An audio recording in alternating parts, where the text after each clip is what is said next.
ومكملين مع بعض في وصفاتنا الاقتصادية. في حلة حطيت كمية من الزيت، نزلت عليها ببصلاية كبيرة متقطعة مكعبات صغيرة، شوحتها لحد ما خدت لون ذهبي. نزلت عليها بكوبايتين من العدس الأصفر المغسول ومتصفي كويس قوي، وكمان مكعب مرقة دجاج. بشوح العدس لحد ما لونه يغير. بعد كده بنزل ب3 كوبايات من الرز المغسول ومتصفي، وبشوح الرز مع العدس كويس لحد ما يبدأ لونه يغير.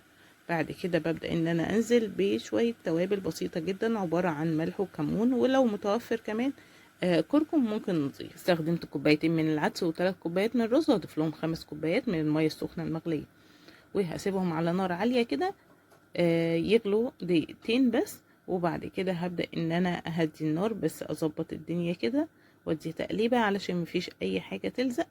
ودلوقتي ههدي النار خالص عليهم، ومن وقت للتاني هقلبه لحد ما يستوي معايا ويبقى مفلفل بالشكل القمر اللي حضراتكم شايفينه.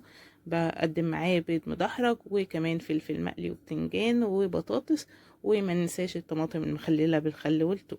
وبس كده، لايك واشتراك، واشوفكم الفيديو الجاي على خير.